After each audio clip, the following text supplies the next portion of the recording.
yeah, yung why we believe students should explore journalism courses and yon, what's your hope for the future? Ma'am Chai, ikaw muna. We don't want journalism to die. We don't want the journ track to die. um, Important that merong steady stream of young journalists who will take over because, well, lalo na sa panahon ngayon, the world is crazy, it's upside down, everything is topsy-turvy, and parang kailangan ng journalists to make sense of what's going on and to record what's going on. Kasi sabi nga ni John, history parang you have to record history so that people who will come later and after will know that these are the horrible and the fun things that happened. And kung walang journalist, there is no such record. So, yon, steady stream of reporters, idealistic, hopeful reporters.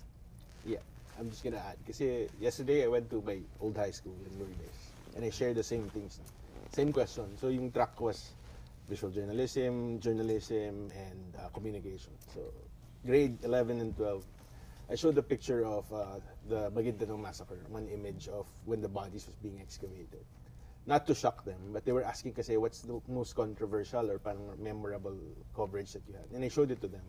And surprisingly, maraming nagtatanong. Maraming nagtanong bakit, maraming nagtanong, meron ding mga questions about, totoo ba yan, sir? Totoo yung picture na yan. So, with that thought, parang parang empower them, dapat hindi rin talaga tumigil dahil yung images, for example, dyan nagsisimula yung misinformation. And like today, that's one of the biggest challenges that we all have, I guess. Is the misinformation, fake news, yung pinapalitan yung mga image, yung mukha, and then yung messaging, nagkakaroon ng split. During the drug war, I remember, malaking split yung ginawa ng online na ginagamit yung pictures like nila Rafi and even the other photographers who covered the drug war. So, importante na to continue to teach visual language, visual literacy, and the importance of vetting of an image. Even, dapat nga mas i-extend pa yun sa mas mababang grades, even in the grade school. In my case, I think students should explore journalism as a major, as a track, for 3 reasons, and they all start with the letter S. To learn a healthy skepticism, which I think is even more important today. Kasi nga sinabi ni VJ, you need to navigate today's world, which is shaped by disinformation, and polarized discourse. That's one, S. The second one is that you will be able to develop your skills in storytelling. I've been in journalism. Journalism is my second career, so I'm not in it for as long as others have been. But I've been almost 30 years a journalist, and I've seen the evolution of storytelling platforms, storytelling techniques. Journalism must be understood as a set of evolving practices. We've learned how to handle social media and so on. So that's another thing. And so social media also can be a platform for storytelling. That would be the second S. And the third S is, as Tina has already said earlier, you can render service. A long time ago, I think Howie Severino, our mutual friend, was profiled in Newsbreak magazine, and I think he said that he saw journalism as a pure form of public service. I think that was the phrase that he used. And I see that. No? Sure, there are some assholes in journalism. Pardon my Italian. Italian pala yun. Pero yung mga magagaling talaga, yung the ones that you look up to, yan talaga, may sense of, first of all, my generosity. You know, they share their stuff, you know, they share their pero it's the rendering of public service, I think. So for those 3 reasons, skepticism, storytelling, and service, I think it's worth exploring. Tina. Okay, Teacher so Tina. For me naman, even if I'm not a journalist, I encourage the students to pursue a career in journalism. Why? Well, if you want to live a life of significance, so what is a life of significance? According to John Maxwell, if you're familiar with him, diba, he's a speaker, he's an author, and he focuses on leadership. According to John Maxwell, it's not enough that you live for your success. You have to live beyond success. So you have to live a life of significance, meaning you add value to the life of others. And you do that by serving them. So, you know, if you want to live a life of significance, one of the ways is by becoming a journalist. Because it's not the only way, but it's one of the ways, because you become an agent of change if you're a journalist. And I've witnessed that to your stories and also to my colleagues at work, because I work with journalists. Diba? You become an agent of change. And if you do journalism the right way, you empower and you inspire. So I think that's the best way to live a life of significance. So that's why you pursue journalism. Chito naman. Boss Chito. May nabasa Papa akong- Juan. May nabasa akong quote Tuwan-tuwa ka, no? nung- Papa Juan. Papawan. Papawan. Hindi, Hindi na kita somebody, makakalimutan. journalist, parang isa sa role natin is to make sense in all this chaos. And ginamit ko sa class ko yun minsan, when we were talking about the Tokhang, covering Tokhang. Normally, minsan pag nagtuturo ako, pag may biglang special something na nangyari, kagaya ng oras ni Duterte, na wala naman sa sa syllabus ko, biglang isisingit ko, sabi ko, may special tayo for this week. Pag-usapan natin yung how Tokhang was covered. And that quote ng making sense of all this chaos, talagang pagka pinanood mo yung mga videos ng different na puro patayan, puro makikita mo, I'm so the reaction ng ibang mga estudyante nung nakita nila yung naka-scotch tape yung mukha nung so parang yung dehumanizing and the inhumanity of all that. So I think the challenge for the young people today, especially those who want to make sure that the future, there is a future for us, all of us, is to maybe become journalists. Parang yan yung particularly, I have 3 students natin na ewan ko lang kung may kinalaman ako doon, pero sa working with Rappler, na dati kong mga estudyante na na hindi ko akalain na magiging kasama ko sa trabaho. Pero I'm sure na deep inside them, there's a mission. There's a mission na gusto mo i-fulfill. And pasensya na kung pero paterno, pasensya na kasi alam ko medyo UST tayo ngayon, no? Pero iba yung mata pagka graduate ka ng Ateneo with joining the journalism field. You are more aware and conscious of that mission, and you know that you got this opportunity not because mayaman na magulang mo or mayaman pero rin, parang totoo yung na minsan nilalagay ka dun so Shots fired. makinig kayong mabuti, baka kailangan ilagay kayo dun, baka dapat ilagay. Let's help this world, parang ganun. Marami na tayo narinig tungkol sa goodness of journalism and journalists. Now, I'd like to add another perspective. Sana wag niyong isipin ng mga santo, ang mga journalists, ang mga heroes. Who said that? Kasi, yeah, pero kapag marinig kasi Nagko-cover tayo ng santo, pero tayo. pag marinig mo yung mga kwento kasi parang, all right, these are really altruistic people who are do not have a hint of selfishness. That is not true. Yes. And I would refer back Tao to... rin tayo, di ba? Correct. Tao rin tayo. Oo. Okay. And si Sir John would be able to relate to this. In every human being, there's a seed of some kind of evil, or they call it concupiscence, some kind of attraction to evil things from time to time. There is a kind of selfishness Bakit si John? in us. Because, Bakit?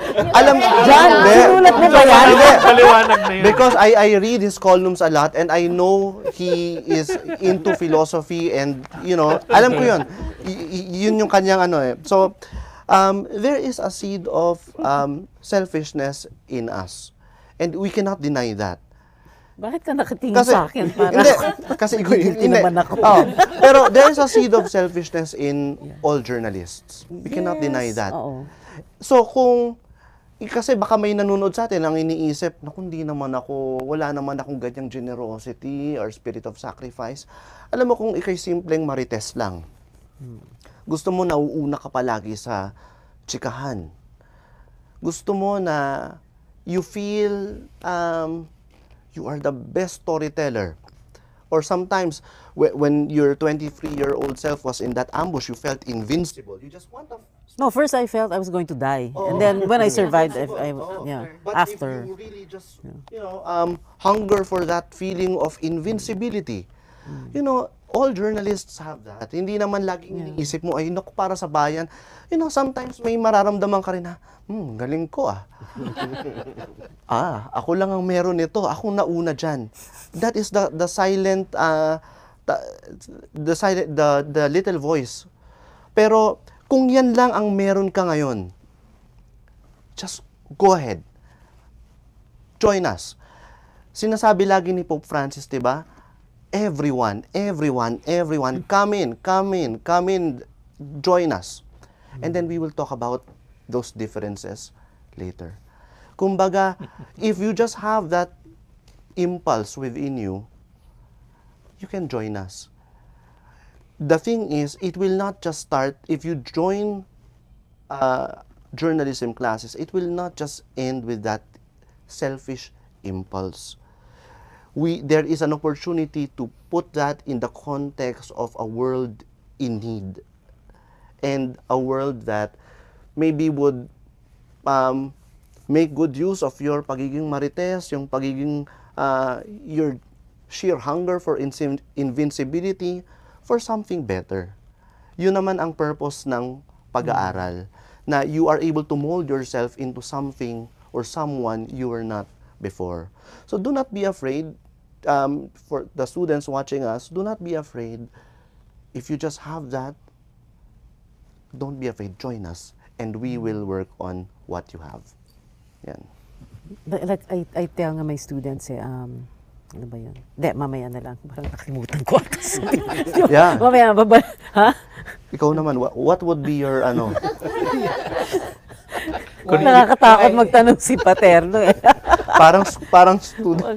Hindi ako sanay na ako yung ako yung answering question. I'll ask the question. Okay, we'll wrap up na ha. Okay. So ito sinulat ni Ma'am Chai, susunod lang tayo. Ang sabi ni Ma'am Chai, tanungin mo, as a journalism teacher, what is your hope for the future? O sige, let's start with VJ naman. Malaking pinagbago ng photojournalism from technical to practice to platforms as well. So ngayon, visual journalism na yung tao.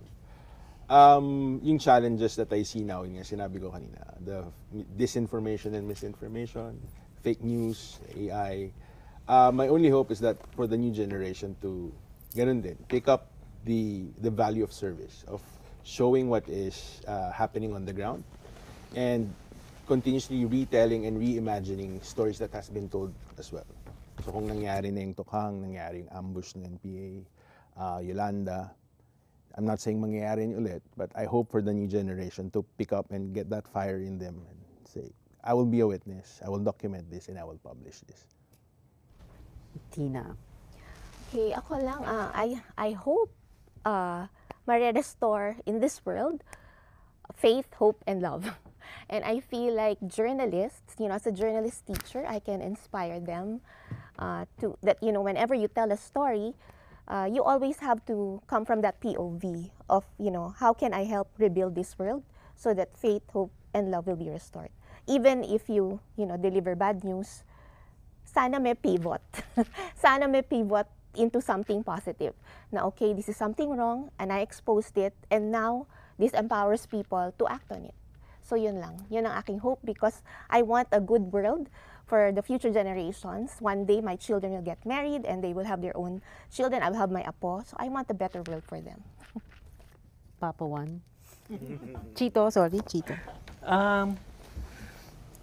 Lagi kong sinasabi sa mga estudyante ko, if there is one thing you should, kung meron na kayong isang bagay na papakinggan dito sa intro to Jorn na tinuturo ko is that we are here to open eyes, open yung mata ng mga tao to help them make informed decisions. So, tulad din sinabi ni Tina, it's also forward-looking. I hope na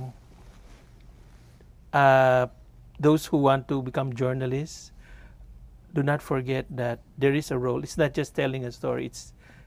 There's a mission, there's a reason why you're telling that story. And there's an objective na gusto mong makuha. Hindi totoo yung, lagi ko sinasabi, di ba lagi may nagsasabi na kailangan na cold ka, hindi, may mission kayo eh. And it's to open eyes, make them know and help them decide. Sabi ko, kung meron man kayong matututunan, our mission is to help provide the facts so that the citizen will have a informed decision. And for the future of journalism, gusto ko rin sana ganun sinasabi ko sa kanila. And that's my hope also for future journalists. Reverend Paterno Ismael. Papa Juan and Reverend.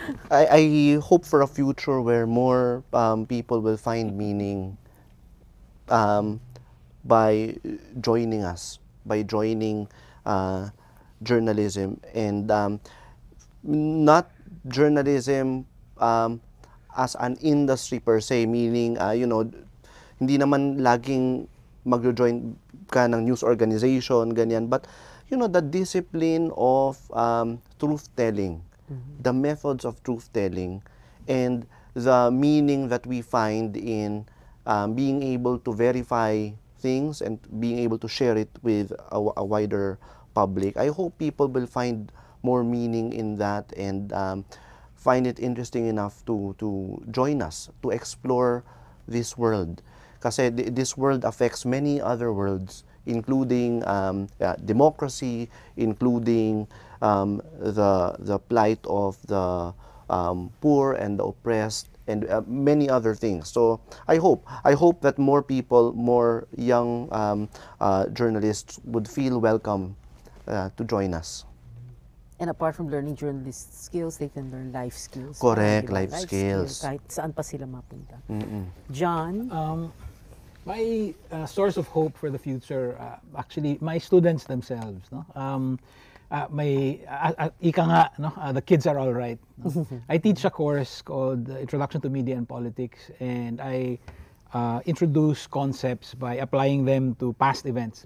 I'm a history buff, as I said from the very start. No? So we analyze, using Tufekci's triple framework, this is how the snap elections were conceptualized, etc. That sort of thing. And then I ask them to apply the same framework to current events. I just came from a discussion. Ang ganda ng discussion, ang lalim. No? My source of hope is I learn from them. No? I've been at this for some time, and yet ang ganda ng mga lumalabas. No?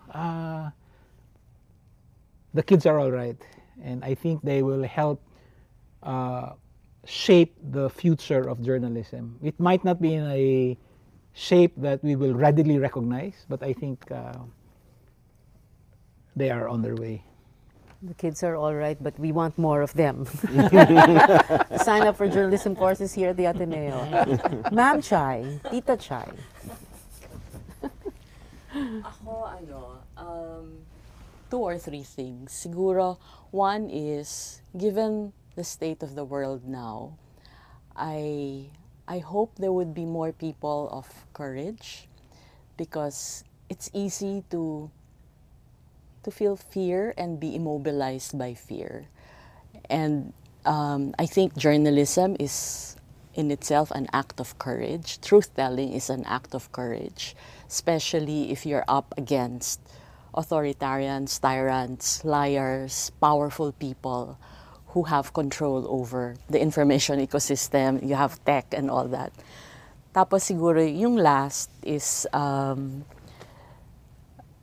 like John, I find hope, and I hope that there will be students, idealistic students, who will carry on the job. Kasi hindi naman tayo mabubuhay forever, di ba? At some point, we will all die. And there has to be, again, young students. And I'm very, very happy na meron pa ring Jorn students who take the courses, even if there are so many challenges ahead. So go lang ng go, and I hope patuloy lang. Like Paterno, you've been, from being my student years ago. Tapos siya, meron na rin siyang Now he's teaching. student. So it goes on and on and on. Yeah. And that's what we need here, no, in Ateneo, more students in journalism. Ganon. Ikaw, Okay. Huh? Amen to everything you all said. No, I believe that I hope we can have more people joining us, parang ganon. We have a very beautiful country in spite of everything. We have a very beautiful world, and we want people who can do the storytelling, visual and verbal storytelling, the truth telling. We want people to join us because if they're not yet courageous, they will become courageous. And I believe in journalism, and I believe in the courses that we all teach, and I think what we teach will help all these young people become very good journalists in the future. And siguro that's why we had this discussion, no? Why are we doing this? A part of me is also thinking, syempre, hindi naman ako bata na, di ba? And I'm already one of the younger ones. So we will not live naman forever. So kailangan merong parang succession planning, parang ganon. Yon. Okay. Thank you. Okay na tayo. All right. Okay? Okay? Thank you. Okay. I think we're good. Thank you. Thank you. Grabe, ilang ano tayo? 2 hours So, ba 2 yan? hours yata tayo. 2 hours. Nag 2 hours na? Ay, my God, nag 2 hours na.